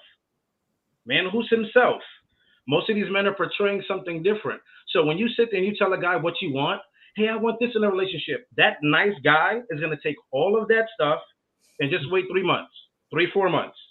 All of it will disappear. Different to a guy who is himself from jump. All you got to do is just keep on trying to test him until one day you're going to be like, you know what, this is just who he is. Which is a guy who understands you. That's not a nice guy. But you know what? Kind, sometimes people show up exactly as themselves, and people don't like that. I don't like you. You know what I'm saying? That's a true thing, and I'm allowed to say that. That's true. We want nice and good team. Most of the time, nice men don't have good. Not like you as a. Carlos, no, I actually agree with Nikita. you. I don't know who Nikita is, but I love Nikita. She said, no, you want nice, but most women don't want a guy that they can run over. Most women don't want a guy that they can just push over. Christine is right. That is not a nice guy. That is somebody who doesn't. Yeah, Christine. You like boundaries. When you go back to the listen, there's not. We don't. You. How many times have you heard a man sit there and say, "I want a nice woman"? We said we want a good woman. Kind, loving, caring. I'm using all the words that I'm asking you to use about a man. But instead, what you say, and you sit there and say, "Hey, but I want that is not the truth." But listen, but here's the crazy part. I've heard that too. But now watch this. I want you to go and do the research on men talking about why it is not good to be a nice guy and how women don't want a nice guy. They want a man who's assertive, who's confident. Yeah, but you are asking men. But why do you have to use? But why do you have to use the word nice if there's other words to use? I want a gentleman. I want a kind man. I want a loving man. And we can say that. But so mind you. But then if we're talking about a guy who's boring, who's ignorant, that's a guy who there are words for that, and the word for that we use, or that most women use, is, hey, I don't want a nice guy, because the nice guy, I'll run all over him. I'll use him. I'll abuse him. Boring and ignorant, she would say that she wanted someone who was boring and ignorant, and not say that she wanted a nice guy. I don't think the two are interchangeable. Say it again. I think if a woman wanted someone who was boring and ignorant, she would say she wanted someone who was boring and ignorant. I don't think when she says she wants a nice guy, that's what she's referring to. Most of the night, but then here's the thing. Here's the crazy part. You have girls who sit there. They literally be with a guy, and she'll go and say, "Hey, you know what? Oh, you are so nice. You're so kind. You're so loving. Any girl would be with you. Like any girl would be with you. Anybody would want to be with you." And then when the guy goes and says, "Well, why don't you want to be with me? You said I'm nice. You said all of these words, and especially nice.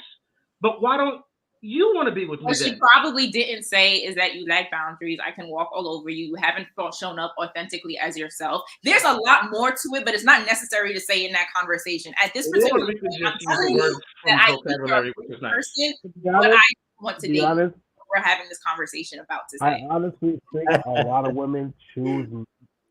I think a lot of women choose not to have the nice guy only because all of their little bad behaved friends are gonna be like, "Who is this a nerd?" A lot of girls, they make decisions now based off of what their best friends say. So if they go for these nice guys, oh, he's a simp, this and the third, and they get looked down upon, and now they out the friend circle. I just don't take girls seriously sometimes, because the audacity to say, "I want a God-fearing man, I want a leader," and then that leader comes, "Oh, misogyny, toxic masculinity, or you're too controlling." Which one is it? You can't settle the fence on this. I mean, do they really want a nice guy? You want a gentleman. You want a gentle guy. They want the scammer, and they want the rich nigga dudes because they want to spend money right now. If they want a Birkin, the they want scammer, the now. thug, the educated man, the corporate guy, all in one. All in one. The athlete. So the corporate people, they have to wait to get all this stuff. They want everything they want now, like yesterday. Right now, not yesterday. I gotta wait 2 weeks. If I can't come in, they want it right now. It'd would be nice if we right could get it right now, but most women understand that you can't. Hold on, let me say something. And I'm just gonna keep this real brief. All right. So many of us know the character Steve Urkel from Family Matters, right? All the time, Nikita let us know. All the time he kept harassing Laura, and she kept telling him, "I don't want you." Now she knows he's a good guy, but it took so long, right, for her to warm up to him. But then, here's my other problem. He had Myra, which is sexy, smart, intelligent. Why are you still trying to be with your girl and be with this other chick? Be with the one actually that loves you for who you are and is actually going to ride with you. Mm-hmm. Like, to be honest, that whole storyline should have never happened, because it's like, it's a slap in the face to all of the fans who spent watching the show for those like first 7 seasons, and then all of a sudden the last 2 seasons, oh, now she finally wants him. Yeah. Oh, now they're getting married. And let's not keep that in mind. Yeah, that's the hey stranger. But we're forgetting something, right? We're forgetting that Steve Urkel had to reinvent himself multiple times. I like that one. He went from Steve to Stefan. Oh, that's right. But then he separated himself, and she still did not want him after that. And then finally wanted him later on. It's like, she treated him so bad. Like, a guy like that, this girl's treating you like trash. She keeps on telling you, like, yo, I do not want you. Get your arm off me. Get out of my house. Take a hint. But I feel like Urkel was a simp. But Gabriel, hold on. He was a simp. He was also a teenager. Now, but he was like 21 when the show ended. Well, how many jocks in high school are jocks, and they're not the simp. They're the alpha in the high school. So yeah, you're gonna have some simps in high school too. Yeah, but hold on, Carlin. That's where it starts. Carlin, hold on. But we as men were taught wrong by other men, right? So we were taught if she rejects you once, just keep on trying, and then she's gonna want you, right? That was up and try again. Yeah, that's what I'm saying. That's what's taught by women. That's what's taught by other men, right? Men are always saying, "Oh, well, keep trying." Now the message is, well, if she doesn't want you, go have sex with her friend. You know what I mean? Like, the messages tend to change over time. I don't hear that one. Everybody confused, though. All right. So she wants another example. All right, can someone give a better example than I did? Anybody? That's Steve Urkel? Yeah, give a better example, because I mentioned Russell Wilson is a good example. Another example, please. What? Russell Wilson. A lot of women feel like Russell Wilson was corny in the beginning because he's married to a white woman, and now he's with Ciara. He leveled up. Wait, hold on. When was he ever married before Ciara? He had a white girlfriend. He had a white. Yep. Yeah. He wasn't married. She thought she was gonna go to the draft and get the money. He was married, and she cheated on him. I don't know if he was married or. I think the important thing is that he was married. Definitely married. Like, I'm sorry. Let's let Ray talk. Go ahead, Ray. No. He was definitely married to her for a couple of years. She cheated on him. They got divorced, and then somehow, some way, him and Ciara ended up together. He was married. He was married to a girl named Ashton. Yeah, he was married. Okay. And a lot of women tend to use that example of, well, I want the Ciara's prayer, right? Meaning, even though they're the Summer Walkers, Wilson's not a good example either. So you give us an example. Please give us an example. No, it's not that. It's like not argument. You don't gotta give an example. No. What I'm saying is, a lot of women want the Ciara's prayer, right? But they want to act like Summer Walkers and Carisha and expect men to deal with that type of behavior. And it's like, why? How do y'all expect us to take on, the negative behaviors, the stereotypes of what women are, and expect for us to polish you up, spit shine you, make sure that you're good, and then take you on as our partners? It doesn't work that way. Like, a lot of women, here's a prime example, right? The whole thing about no voting, no fucking, right? Sassy Santana and Trina, right? So that was basically a trope to black men to get us to vote for Stacey Abrams in Atlanta, I think. Correct me if I'm wrong. You think that was only for black men? Yes, it was only for black men. Why do you think it was only for black men? Because they used a black couple, a black man and a black woman. The only way he was going to get some type of sex was to vote. What? That's the only way he was going to have sex. Well, if he didn't vote. Okay, so I think. Am I lying? You don't get no poom poom if he didn't vote. I think the video was probably like I didn't hear you. Created for a black demographic, so that's probably why they use the black couple. But that's what I'm saying. A lot of women expect men to be cleanup men, right? You can do all the type of stuff you want in the world, have sex with whoever, whenever, however, and whichever way, right? And then expect for years later for us to come in and say, hey, I want to take you. Let me spit shine you. Let me treat you like how I do a new car. Make sure you clean and good and all this other stuff. And then expect for us to just deal with that. And it's like, no, we don't want to deal with it. And Sister Joyce can attest that a lot of men in the spaces are saying we don't want to deal with offhand women anymore. We don't want that anymore because it's not fair to us. I actually disagree with them saying that they don't want to deal with off brand women anymore, quote unquote, because they're going and doing the same thing in other countries that men did to us here, and then y'all are, it's like y'all stated that y'all don't want that, but then y'all are going to other countries, dropping babies off, screwing all kinds of dirty women, and then say, well, it's American women are just da da da da da da, but y'all are doing the same things in other countries, and it's like, but y'all are blame us for everything. I know you done got cussed out by a couple of people. Listen, every day of my life. Some of y'all men need to be cleaned up too. Tell them, like, y'all not perfect. No, let's talk about it. Wake it up. No. Let them talk. Let's talk about it. Go ahead, Caroline.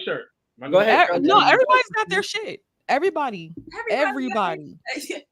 Like, we're not perfect, and we never claim to be. The difference is that for who is for them.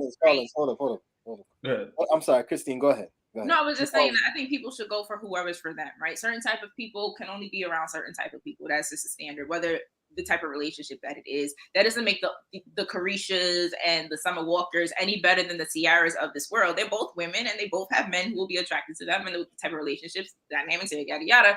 But that's just people in general. I think what should be across the board is speaking with respect, enthusiastic consent, like all of these, like humanity things. Like, you just got to be good people. Mental health is really important, and it's like we're really messed up out here, and that's why we act the way that we do. But it doesn't mean that nice guys finish last because Black women don't want nice guys. We just not attracted to that particular person who identifies himself as a nice guy for X, Y, and Z reason. But that doesn't mean that. I think we have to stop saying nice guys and saying socially awkward, because a lot of these guys that speak are very socially awkward. They are socially awkward too. They're socially awkward. That it is what it is. They're emotionally awkward. They're physically awkward. It's just awkward. They're just socially awkward. Like, they expect for women to just fall at their feet because they have money.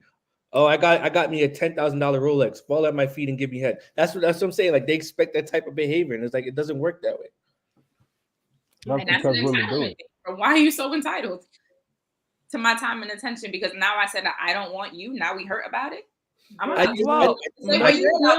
And that you do, right? Like, you go out with a bunch of women, and for whatever reason, you don't find them attractive, or you don't want to spend your time with them, or your energy, or your effort, and you say, okay, thank you for your time, or you just don't say nothing at all, and you just keep it moving. Right. But if a woman comes to you and she's like trying to communicate and say, like, hey, I think you're a wonderful person. I just don't think you're the person for me for whatever reason. Now we're gonna get on her case about it. She's communicating healthily. She should be allowed to say, like, no, thank you. No, and I agree with that. But I think what happens is that, like, a lot of men are observers, right? So they'll see how one woman treats one man, and they'll see how another woman treats another man. And if that woman treats that man differently from them, he could be of a lower tier or whatever. And we saw it time and time again on Kevin Samuel's show, where a lot of these women were dealing with the quote unquote bums and the Walmart Taviuses and the man-mans of the community, right? And they got the quote unquote royal treatment. But the dude who is doing what he's supposed to do, the dude that women say that they want, who's financially stable, who knows what he's talking about, who's educated and who's emotionally intelligent, all that stuff, they don't get that type of play. So once those type of men are seeing that, okay, well, I'm supposed to be what these women want, but they're treating other guys, even guys outside of the community, differently, I must be doing something wrong. I got to follow what these guys are doing. Yeah, but then following it also comes with just your energy. You have to have a certain type of energy about you. Women are attracted to that energy about that man. So if that man has that type of energy and he's walking around and he's not ignorant to himself and who he is, he's not ignorant to how she moves and what she wants, and he's just literally giving everything he wants, she's gonna fold. She's gonna be there. But it's those guys who are literally and there are guys who have money who a female will fold for. We see it on social media every day. We see the egg looking shaped dude who's about 3'4", literally dancing with a stripper. Money. You know what I'm saying? Or fame or something. But mind you, the regular dude who look like that, he's not gonna get no plate because he's a literal simp. They're awkward. They're socially awkward. They ain't talking to nobody. They're physically awkward. Look at the guys who you see sometimes. You can walk around the store. You can walk around outside and see a dude who you look at me like, you know what? That dude will never get any time of day from you or anybody else. That dude has to sit there in himself and sit there and say, hey, I can upgrade. I can do what I got to go do because that's what people are doing. Both men and women. Men and women out there are going to the gym right now. Some are getting BBLs and stuff, but most of them are going out to the gym. They're getting what they got to get done. Why? Because at the end of the day, attractiveness is there. But when we're talking about these Simpson, we're talking about like even the emasculation, you're looking at who is talking to them, right? A man has to realize at the end of the day, I don't give a fuck what nobody says about me. Because if I care, and definitely if I care for what that woman says, that one woman out of all the other ones, and then mind you, she's the one that's coming back and hurting me or whatever, you have to be in your own purpose. Your purpose is what's going to sit there and move you forward because every woman, she's on her purpose. She's going to tell you she's on her purpose. So every man has to be, whether she's on her purpose or not, she's going to sit there and be like, well, I'm in my purpose, and you know. But a man has to be in his purpose, and when he's not doing what when he's supposed to go do, then he's not literally elevating himself. He's not going to go nowhere. You see it in every business. I'm sitting there looking in I went to Walmart the other day and I'm watching this guy and he's one of the cashiers at the self-checkout. This big looking guy has like purple type hair, weird and awkward. And he's sitting there and he's like, hey, you know, how you doing? How's your day? Whatever. And the first thing in my head was like, yo, I don't think this guy can. Now, mind you, I don't know what he gets, but when we're talking about like just knowing what we need to do as men and women, men and women procreate, men sit there, give the insemination, like we're there with that. We have to come to a point now where we're talking about not just the emasculation of men, but why is it happening? Who is it happening? Why? Who we're talking about? Because we kind of brought it up before, and then we didn't kind of hash it out. But we're talking about why is it happening? Who is it happening to? Who's the one that's perpetuating it? A lot of fathers aren't in the house. There are some fathers who are in the house who are not as masculine as they should be. I actually met a mom one time who sat there and said, you know, the father be saying some crazy stuff to the point that the son literally, and I watched the son literally get punked and everything in school and didn't even want to, he's the biggest kid in the class and was getting punked by the smallest one that didn't want to do nothing. And you hear the father talking about, yeah, I didn't teach my son to sit there and, you know, fight anybody and do anything. I don't care if it's a school or not. Your son's going to be way older. He's going to be older way longer than he's going to be younger. You know what I'm saying? So it's like as he develops as a kid and he's getting pumped in school all the time, what is he going to grow up to be as a man? If he's getting pumped all the time and you're sitting there just saying, well, you know, just turn the other cheek and just don't do anything. As a man, he's going to not do anything either. As a man, he's not going to want to do anything. As a man, if every time he goes outside and his mom is sitting there saying, oh, well, if you come home and you don't beat his ass, then I'm going to beat your ass too. Well, he probably got his ass beat outside. Then he got his ass beat inside too. And then you have those guys who we call the Pookies and the Ray Rays who don't have any feelings. Why? Because they didn't grow up to have even any emotional balance. How do I even know how to talk to a woman? How does a woman know how to talk to me? How do I even know how to read what she is and what she's doing? There's an ignorance in both parts. There's an ignorance in how men move and how women move and how we have to see that. Is it in the household? Yes, but the reality is that most of the households that we live in, I'm not going to say most because I don't know the numbers right now, but there are a lot of households that don't have the mother and the father, right? So then what do people do as single parents who are watching this show? What do they do as both mother and fathers to sit there and now raise the children that are coming up? And since we're talking about males, and since a lot of males are going into Hollywood because that's what they want to do, they want to be actors. So how do we what do we do to sit there and say, hey, how do we find solutions to fix the emasculation of these black boys? Well, one of the things is that we correct certain behaviors when we see it. You know what I mean. Sometimes you might see from a young age, your son might walk a certain way, or he might, like, you know what I'm saying. Like, little boys will do this and not realize like it's wrong. You know what I'm saying. Like, you correct them on certain things, With this? or how they might say, yeah, you know what I mean. Yeah, because little boys pick up certain things from women outside and also women inside of the home.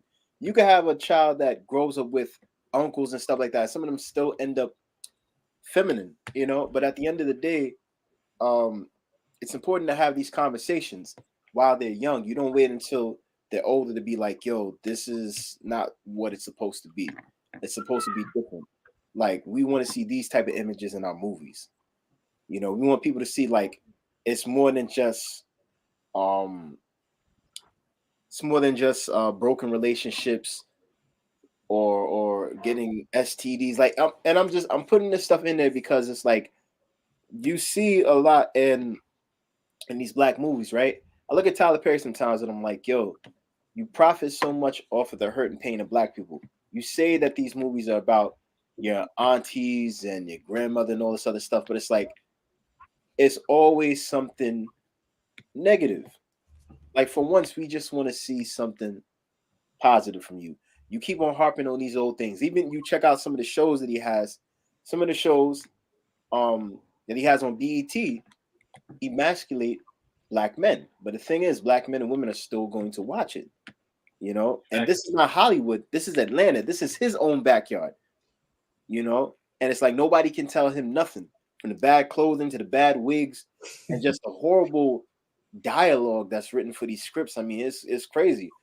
But if he's doing that, he doesn't care. Then what does that say about every other black writer in Hollywood, or someone that's a showrunner, for Nickelodeon or Disney or one of these other networks? Because it's like, if you're controlling the narrative now and no one is forcing you to do these things, then you can't complain and say there are no positive images. Like, all they do is just feature gay characters, the LGBT community, men wearing dresses and acting ratchet and all these different things. You know what I mean? Because if you have the power to change it, why not do it? Like, I look at Spike Lee as a great film director. A lot of people don't like his work. I don't know why, but everything that he's put out, from Do the Right Thing to Mo Better Blues, Clockers, he had a point. He had a message with every movie that he made. And we don't have that nowadays from a lot of black filmmakers. That's why I can sit down and I can look at the conversation between Mookie and Pino, right? And Pino, always saying the N-word, but his so-called favorite athletes and singers are N-word people, right? And there's always a certain point as to why Spike writes his stuff the way that he does. It's to simply show people like, yo, it's real out here. We don't want to give you some Hollywood fantasy. We want to show you exactly what's going on. We want to keep it as real as possible. I think Jungle Fever was another one of his movies, and that showed the tensions between blacks and whites with the interracial relationship. Now, the only bad thing I had to say about that movie was that the fact that this man was cheating on his wife. Now, if it was a movie where he was dating a white woman from the beginning, I can understand. That's the only negative aspect that I have. But also, the movie could have had another saying, could have had another interpretation, as to say, well, highly successful black men are leaving black women for white women. There's just a lot of different things that come to mind with that film. But we really have to work better with our we just have to do better with the material that we write about, because I'm pretty sure people can write stories about Roots and Mansa Musa and Marcus Garvey and all these great people, but I think also too, it's worth saying that those who are in the entertainment industry, we have made strides, right? Like we have a lot of Black African American producers and, writers and like, Shonda Rhimes, Quinta, you know what I'm saying?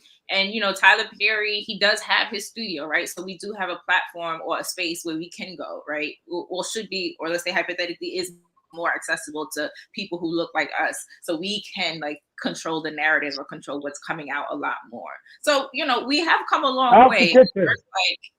It's worth pointing that out or highlighting the strides that we have made in the right direction. Now we have the opportunities can be created or made to have more positive I guess representations on consumed by our people. Right. All right, so I'm gonna have Ryan make the last point, and then we're gonna close out. All right, go ahead, Ryan. Last point. Look, listen, Black family, Black people, rather. There is no moving forward until we fix us first. But in order to fix us, instead of arguing who's right and who's wrong and everything that's irrelevant, talk about it. Don't go to Facebook about it. Talk about it. And just watch the choices that you make. Every action, there's a reaction. You don't have to wear a dress, Hollywood. Black men, you don't have to cheat on your wife. You don't have to cheat on your girlfriend or whatever. Listen, we got to get right. We have to demonstrate who we want to see and portray ourselves as. Otherwise, we're doing nothing, just allowing other people to write our own story. It's time to change the narrative. Be the person that you believe in. Be that strong, godly man. Be that wife and a godly. Just be her. Stop feuding and fighting. Be proud of who you are. Be proud of your color. Never apologize for nothing unless you want. Then you gotta apologize. Other than that, I yield. Yeah, I hear you on that. Well, ladies and gentlemen, I want to thank you guys for joining us for this episode of the Meeting of the Minds podcast, The Emasculation of Black Men in Hollywood. We will be back next month. I'm hoping for more people to come next time. Maybe I'll advertise it a little bit more. I apologize. But yeah, thank you guys for joining us, and we're out. Peace. Bye, y'all.